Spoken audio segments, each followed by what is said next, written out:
Uncle uncle சொல்லுங்க. என்னையா uncle கிங்கிள், நீ என்ன சினிமாவில் நடிக்கிறியா? மக்கள் மன்றத்துக்கு வந்திருக்கிற, யாரை சொல்லுகிறாய்?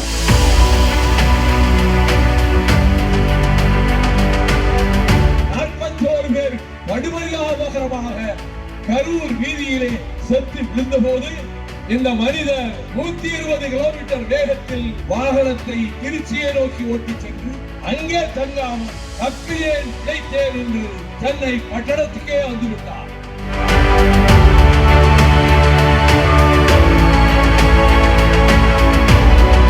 ஆமா, ஒரு நல்ல தச்சரை கூப்பிட்டு ஒரு நல்ல நாற்காலி செய்யன்னு சொல்லி அந்த நாற்காலியை கொண்டு வந்து ஒரு அமாவாசை இருட்டில் செஞ்சார்ஜ் கோட்டைக்கு எதிரே போட்டு அங்கே உட்கார்ந்து கொண்டு ஜார்ஜ் கோட்டை என் பக்கம் வந்துவிட்டது, நான் இந்த நாட்டுக்கு முதலமைச்சர் ஆகிவிட்டேன்.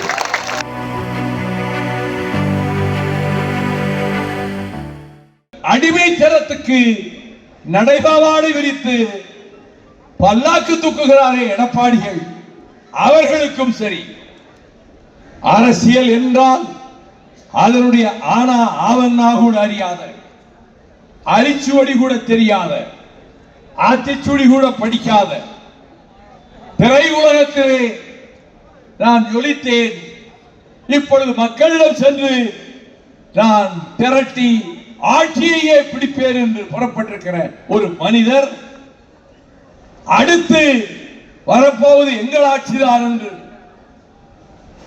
ராத்திரி கனவிலே உணர்வதை போல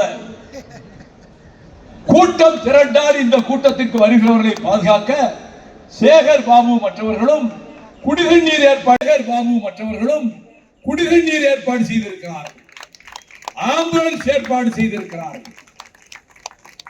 குழந்தைகளுமாக தாய்மார்களுமாக பெரும் வெள்ளவன பார்ப்பதற்கு திரண்டவர்களிடம் 7.5 மணி நேரம் காக்க வைத்து குடிநீருக்கும் ஏற்பாடு செய்யாமல், மருத்துவ வசதிகளும் செய்யாமல், எந்த ஏற்பாடுகளும் செய்யாமல் ஒரு பெரும் கூட்டம் வந்தது, விதிபட்டு செத்தது என்றால் நமக்கு பெயர் அதிகமாக வந்துவிடும் என்று 41 உயிர்கள், பச்சிளம் குழந்தைகள், பாலகர்கள், தாய்மார்கள் உட்பட 41 பேர் படுபரிதாபகரமாக கரூர் வீதியிலே செத்து விழுந்த போது இந்த மனிதர் 120 கிலோமீட்டர் வேகத்தில் வாகனத்தை திருச்சியை நோக்கி ஓட்டி சென்று அங்கே தங்காமல் தப்பியேன் பிழைத்தேன் என்று சென்னை பட்டணத்துக்கே வந்துவிட்டார். ஆனால் ஏற்பாடு செய்தவர் பட்டணத்துக்கு வந்துவிட்டார். நாட்டின் முதலமைச்சரோ நான் எல்லா கட்சியினருக்கும் நான் தான் முதலமைச்சர், எல்லா சாதி மத மக்களுக்கும் நான் தான் முதலமைச்சர்.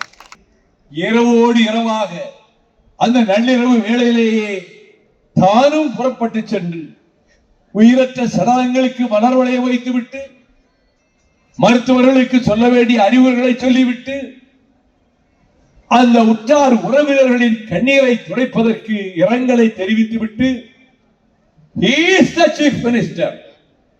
Who is the chief minister? யார் முதலமைச்சர்? அந்த மாநிலத்தின் அனைத்து மக்களினுடைய சுகதுக்கங்களிலும் பங்கேற்பவர் தான் ஒரு முதலமைச்சராக இருக்க முடியும். அப்படி ஒரு முதலமைச்சர் என்று நிரூபித்தவர் நம்முடைய ஆருயிர் சகோதரர் முத்துவேல் கருணாநிதி ஸ்டாலின் அவர்கள். இவர் வேன் மீது 1 மைல் நீளத்துக்கு அந்த வேன் ஒரு தெருவிலிருந்து இன்னொரு தெருவுக்கு திரும்ப முடியாது. அதுல ஏறி நின்று கொண்டு நான் காவல்துறைக்கு என்னுடைய முதல் நன்றியை தெரிவித்துக் கொள்கிறேன். இவ்வளவு கூட்டத்திலும் என்னை பத்திரமாக பாதுகாத்து கொண்டு வந்து சேர்த்ததற்கு தமிழ்நாடு காவல்துறைக்கு நான் பாராட்டு தெரிவிக்கிறேன் என்று சொன்னவர் 45 நாள் கழித்து உயிர் பலியானவர்களின் குடும்பத்தினரை என்னை பார்க்க வாருங்கள், என்னை பார்க்க வாருங்கள் என்று ஆண்டவன் கூட சொல்ல மாட்டாரே. என்னை பார்க்க வாருங்கள் என்று சொல்லி காசுகளை கொடுத்து விட்டு இறந்து போனவர்களுக்காக நான் அனுதாபம் தெரிவிக்கிறேன் என்று துளியளவு குற்ற உணர்ச்சி இல்லாமல், அணுவளவும் பொறுப்புணர்ச்சி இல்லாமல் அவர் தன்னுடைய சினிமா டயலாகுகளை மேடையிலே வந்து சினிமாவில் பேசுவதை போலவே அவிழ்த்து விட்டு அங்கிள் அங்கிள் சொல்லுங்க.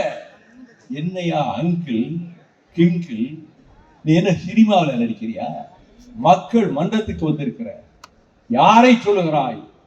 8 கோடி தமிழர்களை வழிநடத்தி உலகு வாழ் தமிழர்கள் உள்ளத்தில் இடம்பெற்றிருக்கக்கூடிய முதலமைச்சரை பார்த்து என்ன கடித்தனம் இருந்தால், என்ன மன அழுத்தம் இருந்தால், என்ன அகம்பாவம் இருந்தால் அங்கிள் என்று தொடர்ந்து சொல்லிவிட்டு அடுத்த நாம் தான் ஒரு நாற்காலியை செய்து, ஆமா ஒரு நல்ல தச்சரை கூப்பிட்டு ஒரு நல்ல நாற்காலி செய்ய சொல்லி அந்த நாற்காலியை கொண்டு வந்து ஒரு அமாவாசை இருட்டில் செஞ்சார்ஜ் கோட்டைக்கு எதிரே போட்டு அங்கே உட்கார்ந்து கொண்டு, ஜார்ஜ் கோட்டை என் பக்கம் வந்துவிட்டது, நான் இந்த நாட்டுக்கு முதலமைச்சர் ஆகிவிட்டேன் என்று வேண்டுமானால் நீ சொல்லலாம்.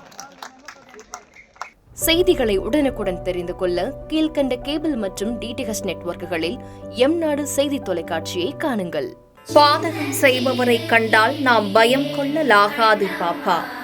மோதி மிதித்து விடு பாப்பா, அவர் முகத்தில் உமிழ்ந்து விடு பாப்பா. அண்மை செய்திகளை உடனுக்குடன் தெரிந்து கொள்ள இணைந்திருங்கள் எம்நாடு தொலைக்காட்சியுடன்.